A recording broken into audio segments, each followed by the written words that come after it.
Frontier has historically been regarded as one of America's least favorite airlines, primarily thanks to its ultra-low-cost business model. Recently, however, the airline announced a massive series of changes to its pricing and overall customer experience that it claims will give passengers an even better value for their money. Today, we're flying from Philadelphia to Chicago with Frontier's A320neo to see how much of a game changer its new pricing options are. With that said, I hope you'll join me as we experience the new Frontier.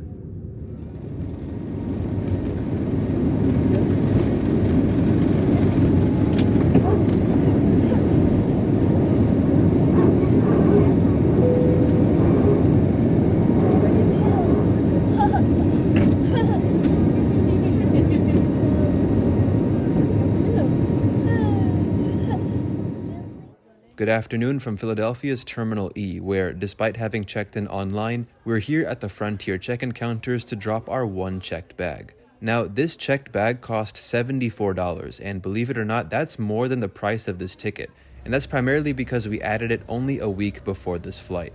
When flying these budget airlines, always be sure of how much luggage you're bringing and always add your bags while booking the flights, but as I'll explain shortly, you might not have to worry about that too much now when flying Frontier. Ironically, the TSA pre-check line this afternoon was at least twice the size of the regular line, but that doesn't matter, we still made it through with plenty of time before our flight. Frontier, Southwest, and Spirit all operate from Philly's Terminal E, and just so you know, all terminals are interconnected, so I assume you can walk from one to the other post-security, but I'm not too sure. November 308 Foxtrot Romeo with Flo the Flamingo on the tail is our A320neo back to Chicago this evening. Now's the perfect time to explain what this new Frontier is all about. So previously, if you wanted to book a Frontier flight, you would simply select the base fare when booking and add ancillary amenities like seats and bags later on. But now, when you book a Frontier flight, you'll see 3 new bundle options in addition to the basic fare that was always there. This is a real game changer for a budget airline like Frontier because instead of paying for each additional thing like before, you can now pay one price with multiple things included. For this flight, I had purchased the economy bundle that included not just the usual personal item, but also a carry-on bag and seat selection. This ticket was $69 one way, and Frontier claims that its bundle prices will always be the cheapest amongst the competition, and that was absolutely true.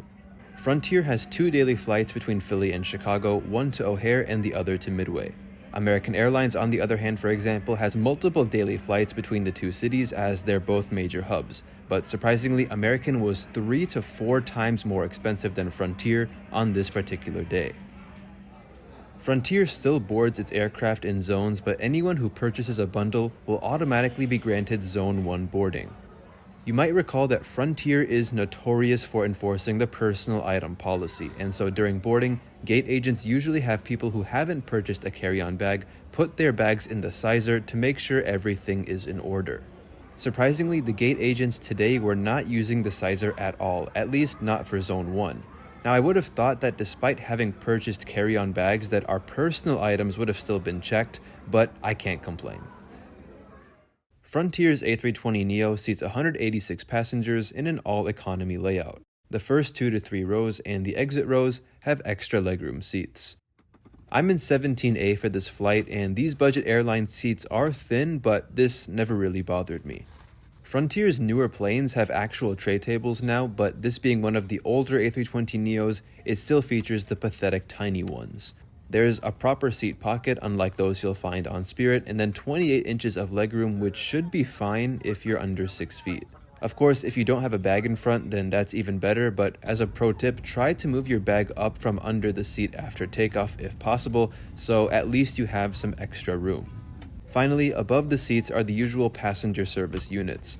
Let me know if you still want to see these covered in upcoming videos, because I feel that these have become so commonplace that mentioning them every time has gotten a bit repetitive.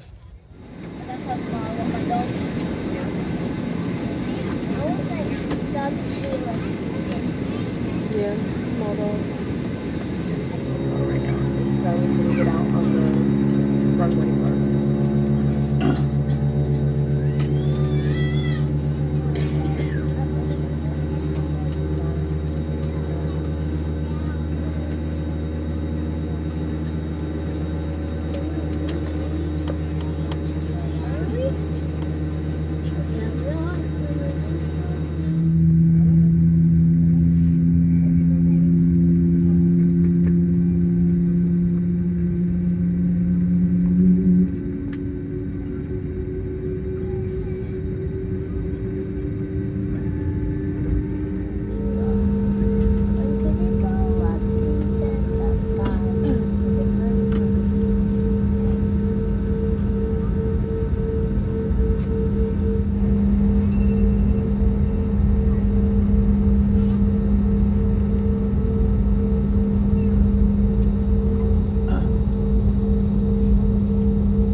About 10 minutes after takeoff, we flew over the city of Reading, Pennsylvania, a city with a lot of railroad history. As the aircraft returns to level flight, you can just about see the massive rail yard and the now abandoned locomotive and car repair shops that were built back in 1902. These were the largest railroad shops in America, and the Reading Railroad used to build its own locomotives here until 1948, when the facility shifted to working on rolling stock. The structures have been abandoned since the late 70s, and this right here is the former 86-acre locomotive shop. Hopefully there are plans to refurbish these historic buildings into some sort of museum as opposed to demolishing them completely.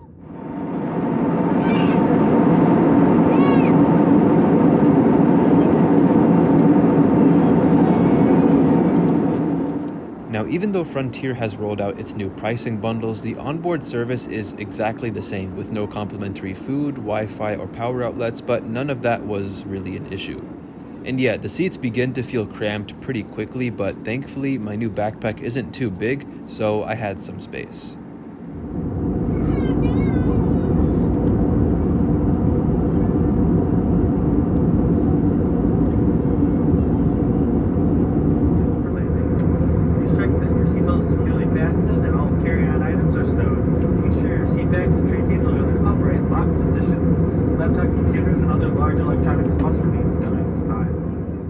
Chicago O'Hare was the fourth busiest destination from Philadelphia between April 2023 and April 2024, but now that Frontier has added flights on this route, maybe that figure has increased since then. As we approached O'Hare, we would fly past downtown Chicago, Midway Airport, and the western suburbs on downwind before coming back around to land on runway 9 center.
So as I mentioned earlier, our initial ticket price was $69 one way, but adding the $74 checked bag increased the per person ticket price for my family to $87.50. Still, that's at least 3 times cheaper than the competition.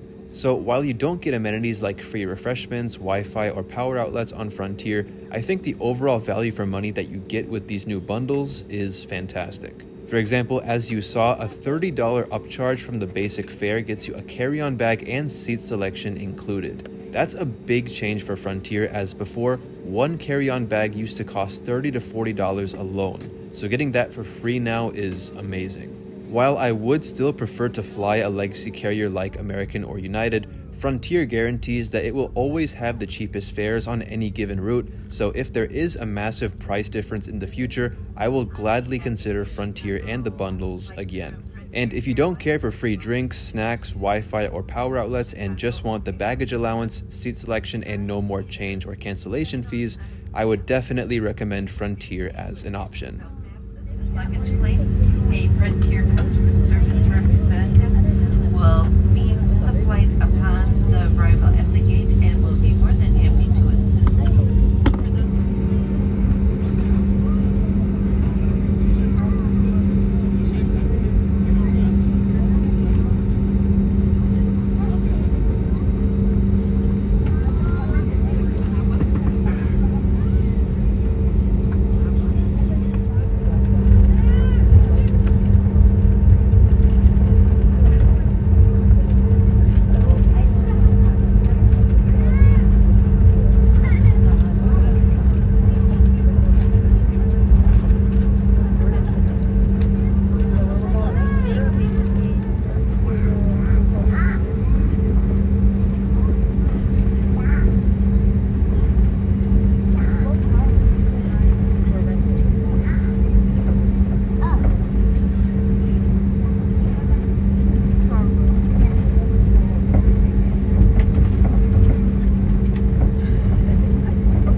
In addition to adjusting its pricing model, Frontier also added a bunch of new operating bases or focus cities to curtail losses and make its operations more efficient, with O'Hare and Midway both being new bases for Frontier. We arrived into the new Terminal 5 expansion, and compared to last time I was here, it feels a lot more complete with a bunch of new shops having been added. But that brings us to the end of this video. Thanks a lot for watching, and I hope you enjoyed it. Just so you know, I don't make any money from my videos, so if you're interested, check the description for ways you can further support my work. But that's about it. Until next time, take care everyone, and see you soon.